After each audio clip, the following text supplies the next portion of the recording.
Hello students, welcome back again your economics station unlock economics. आज मैं सभी विद्यार्थियों को, सभी स्टूडेंट्स को, अपने यूट्यूब फैमिली को थैंक यू कहना चाहता हूं, क्योंकि आज हमारे 2K सब्सक्राइबर कंप्लीट हो चुके हैं। ठीक है, आप लोगों का तहे दिल से शुक्रिया। ऐसे ही आप लोग मुझे अपना साथ देते रहिए। ठीक है क्लास, आज जो है हम 11th क्लास की इकोनॉमिक्स करेंगे, जिसमें इलास्टिसिटी ऑफ सप्लाई, पूर्ति की लोच है। ठीक है, क्या है? पूर्ति की लोच, इलास्टिसिटी ऑफ सप्लाई। ठीक है,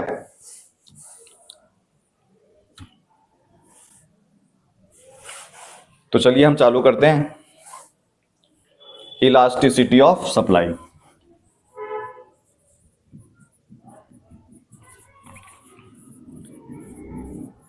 इलास्टिसिटी ऑफ सप्लाई, देखो इसका मतलब क्या है? पूर्ति की लोच। इसका मतलब ratio between percentage change in price और परसेंटेज चेंज इन सप्लाई। मतलब पूर्ति तथा कीमत में प्रतिशत परिवर्तन के अनुपात को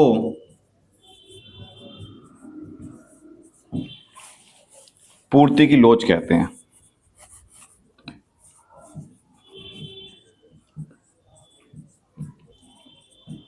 क्या कहते हैं इसे? पूर्ति की लोच बोलते हैं। मतलब अगर हम लोगों ने ई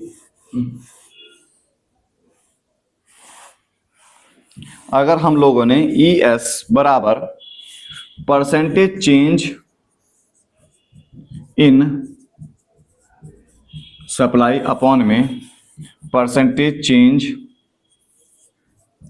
इन प्राइस कर दिया, तो इसे आपस में, इन दोनों को आपस में जो डिवाइड करने के बाद इसे बोलेंगे पूर्ति में प्रतिशत परिवर्तन और मांग में कीमत में प्रतिशत परिवर्तन। इन दोनों को अगर हम आपस में डिवाइड करेंगे तो इलास्टिसिटी ऑफ सप्लाई मिलता है। क्या मिलता है? इलास्टिसिटी ऑफ सप्लाई मिलता है, ये मिलता है। ठीक है, जैसे एग्जाम्पल के तौर पर अगर मैं तुम्हें बताऊं, आगे बढ़ाएं। ठीक है, जैसे एग्जाम्पल के तौर पर अगर मैं तुम्हें बताऊं, ये फॉर्मूला है हमारा। बोला कि जो प्राइस है कमोडिटी की वो 10 रुपए है, और क्वांटिटी जो है वो 10 रुपए में 400 बेची जा रही है। जो प्राइस है वो घटकर 5 हो गई, और क्वांटिटी भी क्या हो जाएगी? घटकर 200 हो गई। इसमें निकालना है। इसमें देखो, इसमें कितना चेंज हुआ? जितना चेंज होता है 5 ऊपर लिखेंगे, जो पहली वाली वैल्यू है 10 वो नीचे, और 100 से मल्टीप्लाई कर देंगे, आपस में डिवाइड करेंगे तो 50% आया। इसमें देखो कितना चेंज हुआ? तो 200, पहली वाली वैल्यू जो होती है वो ऊपर आएगी, और 100 से मल्टीप्लाई कर दिया तो इसका भी 50% आया, है ना। कोई जरूरी नहीं है कि परसेंटेज दोनों का सेम आएगा, अलग भी हो सकता है, कुछ भी हो सकता है। ठीक है, लेकिन होगा यही, प्राइस कम हो रही है तो सप्लाई भी क्या होगी? कम होगी। अब इसको फॉर्मूले में पुट करते हैं। देखो, क्वांटिटी को बोलते हैं सप्लाई, सप्लाई की परसेंटेज कितनी है? 50, तो सप्लाई की परसेंटेज कितनी है? 50 ऊपर, और प्राइस की परसेंटेज कितनी है? 50% नीचे, तो परसेंट से परसेंट कटा, 0 से 0 कटा, 5 से 5 कट गया, तो ई एस बराबर क्या आ गया? 1 आ गया। इलास्टिसिटी ऑफ सप्लाई क्या आ गया? 1 आ गया। समझ में आया? इलास्टिसिटी ऑफ सप्लाई क्या आ गया? 1 आ गया। पता लगा? ठीक है, एक क्वेश्चन और देख लेते हैं हम लोग। ई एस का formula percentage change in price in supply upon में परसेंटेज चेंज इन प्राइस है, क्वांटिटी और प्राइस। मान लो सामान जो है वो 10 रुपए का सामान था, बढ़कर 12 रुपए का हो गया, और सप्लाई जो थी पहले 100 की हो रही थी, अब 100 की जगह 200 की हो रही है। प्राइस की परसेंटेज जितना चेंज होता है उतना ऊपर, पहले वाली वैल्यू नीचे, और 100 से मल्टीप्लाई कर दो तो 20% आ गया। इसमें जितना चेंज होता है वो ऊपर, पहले वाली वैल्यू नीचे, मल्टीप्लाई कर दो 100 से, ठीक है। सॉरी, जितना चेंज होता है ऊपर, चेंज कितने का हुआ?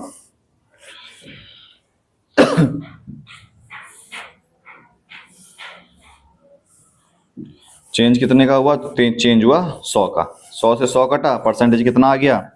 100%। यह आ गया। तो अब देखो ई एस के फॉर्मूले में पुट करेंगे तो पहले की परसेंटेज 20 हुई, इसका हुआ 100, इससे काटा तो 0.2 आंसर आया। ठीक है, ये हमारा इलास्टिसिटी ऑफ क्या आ गया? सप्लाई आ गया। एक फॉर्मूला तो हमारा इलास्टिसिटी ऑफ सप्लाई का क्या है? ये है। एक फॉर्मूला और है इलास्टिसिटी ऑफ सप्लाई निकालने का, वो देखते हैं। दूसरा फॉर्मूला क्या है? ई एस बराबर डेल्टा क्यू अपॉन में delta P multiply P upon में क्यू। कोई सा भी फॉर्मूला लगाओ सेम आएगा। ठीक है, जो पहले वाला मेथड था, ये वाला मेथड था हम परसेंटेज चेंज मेथड बोलते हैं। ठीक है, जैसे एग्जांपल हमारा जो अभी क्वेश्चन हमने करा, पी और क्यू 10 रुपए का सामान था और 400 बिक रहा था, जब 5 रुपए का हुआ तो 200 बिका। ठीक है, इन दोनों में जो चेंज होगा उसे बोलते हैं डेल्टा क्यू, इन दोनों में जो चेंज होगा उसे बोलते हैं डेल्टा पी। जो पहली वाली वैल्यू होती है उसे बोलते हैं पी, और जो पहले वाली क्वांटिटी होती है उसे बोलते हैं क्यू।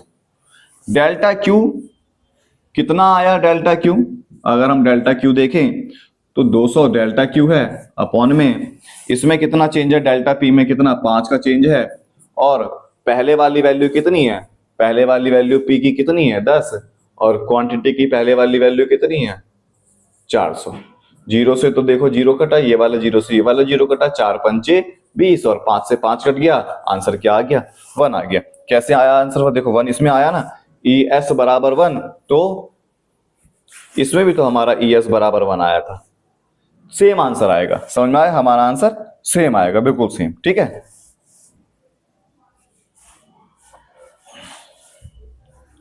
समझ में आ गया?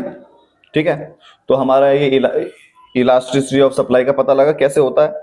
ठीक है, अब देखो एक आगे देखते हैं। जब हम इलास्टिसिटी ऑफ सप्लाई निकालेंगे, ई एस निकालेंगे, कभी आंसर 1 आएगा, कभी आंसर 1 से कम आएगा, कभी आंसर 1 से ज्यादा आएगा, कभी इंफिनिटी होगा और कभी 0 होगा। जब आंसर ई एस बराबर 1 होगा, ये देखते हैं, तो परसेंटेज चेंज इन प्राइस ये बराबर होगी परसेंटेज चेंज इन सप्लाई से। जब ये दोनों की परसेंटेज आपस में बराबर होगी तभी दोनों का आंसर क्या होगा? हमारा सेम होगा। अभी हमने देखो करा था ना, आंसर 1 आ रहा था, 1 आ रहा था। कैसे आ रहा था 1? ये देखो परसेंटेज चेंज दोनों का क्या है? सेम है, तो आंसर क्या आ रहा था? 1 आ रहा था। समझ में आया? इसका जो डायग्राम, ये इससे बोलेंगे ई एस बराबर 1, इसका जो डायग्राम बनेगा वो डायग्राम पूरा ऐसे जाएगा। ये देखो, जितना ये चेंज हुआ उतना ही ये वाला हिस्सा चेंज हुआ ना। ये P है, ये Q है, ये P1, ये Q1, ये सप्लाई का। ठीक है, जितनी सप्लाई में चेंज हुई, जितनी क्वांटिटी में चेंज हुई, उतना ही प्राइस में चेंज हुआ, उसे बोलते हैं हम क्या? ई एस बराबर 1। इलास्टिसिटी ऑफ सप्लाई क्या होगी? 1 होगी। पहला समझ में आ गया। दूसरा देखते हैं। जब आंसर ई एस ज्यादा होगा 1 से, तब क्या होगा? इसमें जो परसेंटेज चेंज इन सप्लाई होगा वो ज्यादा होगा, मोर देन किसके द्वारा? Percentage change in price. इसके कंपैरिजन में क्या होगा? ज्यादा होगा। मतलब जो हमारा फॉर्मूला ई एस बराबर परसेंटेज सप्लाई का ऊपर आता है, परसेंटेज प्राइस का नीचे आता है। सप्लाई की परसेंटेज ज्यादा होगी, जैसे मान लो 40, और प्राइस की परसेंटेज कम होगी, जैसे मान लो ये डिवाइड करा तो 2 आया ना। ये देखो ई एस हमारा 1 से ज्यादा निकल कर आ रहा है। जब ऐसा होगा तो जो डायग्राम बनेगा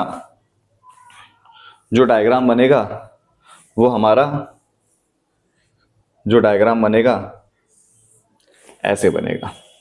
ये देखो ये सप्लाई कर्व है, ये 0 है, इधर क्वांटिटी आती है, इधर प्राइस आता है। ये देखो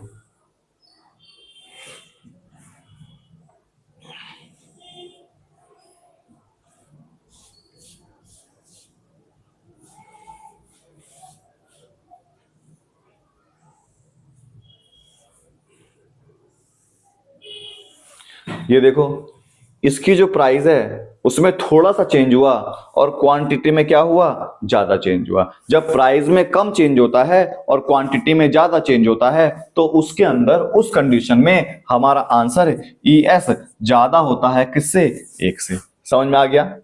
आगे देखते हैं। जब ES कम होगा 1 से तो क्या होगा, जब प्राइस की परसेंटेज ऑफ प्राइस ज्यादा होगी किसकी, परसेंटेज ऑफ सप्लाई। जब प्राइस में चेंज ज्यादा होगा और सप्लाई में चेंज क्या होगा, कम होगा। प्राइस की परसेंटेज चेंज ज्यादा चेंज होगी और सप्लाई में क्या होगा, कम होगा। इसमें आंसर ES लेस देन 1 निकल कर आता है। ये देखो कैसे,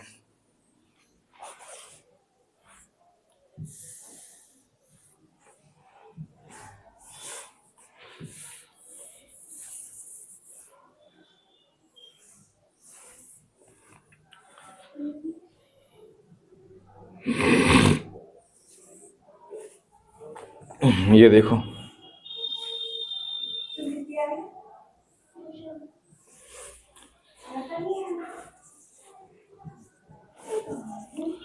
प्राइस की परसेंटेज चेंज क्या हो रही है, ज्यादा हो रही है, और सप्लाई की परसेंटेज चेंज क्या हो रही है, कम हो रही है। दोनों में परसेंटेज चेंज में डिफरेंस है ना, तो इसे हम क्या बोलेंगे आंसर। जब प्राइस की परसेंटेज चेंज ज्यादा होगी, सप्लाई की परसेंटेज चेंज कम होगी, तो इस कंडीशन में आंसर जो हमारा निकल कर आएगा वो आंसर हमारा निकल कर आएगा 1 से ज्यादा निकल कर आएगा। आंसर हमारा क्या निकल कर आएगा, सॉरी 1 से कम निकल कर आएगा। ठीक है, आगे देखते हैं। जब ES हमारा इंफिनिटी आएगा तो क्या होगा, जब ES हमारा इंफिनिटी आएगा तो इस कंडीशन के अंदर परसेंटेज चेंज इन सप्लाई तो होगी, but only percentage change in supply, no any change in price. मतलब सिर्फ और सिर्फ सप्लाई में चेंज होगी, क्वांटिटी में चेंज होगी, प्राइस में कोई चेंज नहीं होगा। तो जो आंसर निकल कर आएगा ES बराबर इंफिनिटी निकल कर आएगा। कैसे, ये देखो ये प्राइस है, ये प्राइस फिक्स है, ठीक है, ये हमारा जो है सप्लाई कर्व बन गया। कभी क्वांटिटी यहाँ है, कभी क्वांटिटी ज्यादा हो जाएगी, कभी क्वांटिटी क्या हो जाएगी, कम हो जाएगी। ठीक है, मतलब प्राइस तो हमेशा फिक्स रहेगी, क्वांटिटी में क्या होगा, चेंज होगा। इस कंडीशन में अगर हम इलास्टिसिटी ऑफ सप्लाई निकालते हैं तो आंसर हमारा क्या निकल कर आएगा, ES क्या निकल कर आएगा, इंफिनिटी निकल कर आएगा। ठीक है, लास्ट, जब ES बराबर 0 आएगा तो क्या होगा, जब no any change in supply, only change in quantity, sorry only change in price. मतलब इस बार ये सप्लाई कर्व है, ये हमारी फिक्स है। कभी सप्लाई हमारी ज्यादा होगी, कभी सप्लाई क्या हो जाएगी, हमारी कम हो जाएगी। ठीक है, समझ में आया? कभी सप्लाई हमारी ज्यादा होगी, कभी सप्लाई क्या हो जाएगी, कम हो जाएगी। इस कंडीशन में जो सप्लाई है इसमें चेंज नहीं हुआ, केवल और केवल प्राइस में चेंज हुआ, तो इसमें क्या होगा आंसर, देखो ES में जब सप्लाई में कोई चेंज नहीं हुआ, सप्लाई 0 हुआ, प्राइस में चेंज होता है, मान लो प्राइस में 10% 0 हुआ, इसको डिवाइड करेंगे तो आंसर क्या निकल कर आएगा, 0 निकल कर आएगा। ES बराबर हमारा क्या हो जाएगा, आंसर 0 हो जाएगा। ठीक है, तो हमने क्या करा, इलास्टिसिटी ऑफ सप्लाई करा। इलास्टिसिटी ऑफ सप्लाई के अंदर हमने क्या बोला, परसेंटेज चेंज इन प्राइस और परसेंटेज चेंज इन सप्लाई, इसको अगर आपस में डिवाइड करेंगे तो इलास्टिसिटी ऑफ सप्लाई निकलेगा। दोनों के बीच का जो रेशियो होता है उसे हम लोग बोलते हैं इलास्टिसिटी ऑफ सप्लाई बोलते हैं, मतलब पूर्ति की लोच बोलेंगे। कीमत में प्रतिशत परिवर्तन और पूर्ति की मात्रा में की प्रतिशत परिवर्तन, दोनों के अनुपात को क्या बोलेंगे? इलास्टिसिटी ऑफ सप्लाई बोलते हैं। फिर उसके बाद मैंने तुम्हें फॉर्मूला बताया, देखो ये परसेंटेज चेंज वाला फॉर्मूला बताया। फिर उसके बाद मैंने तुम्हें एक ही फॉर्मूला ये वाला बताया, ठीक है। हमने जो डिमांड वाला चैप्टर कर रखा है, डिमांड वाले चैप्टर में इसमें आगे फॉर्मूले में क्या होता है? माइनस लगा होता है, सप्लाई में माइनस नहीं होता, क्योंकि सप्लाई में पॉजिटिव रिलेशन पाया जाता है, ठीक है। हमारा आज की क्लास के अंदर इलास्टिसिटी ऑफ सप्लाई भी कंप्लीट हो गया, ठीक है। वन शॉट के अंदर खत्म हुआ। आपको क्या करना है? बस इस चैनल को आपको सब्सक्राइब करना है, लाइक करना है और शेयर करना है, ठीक है क्लास। Thank you class.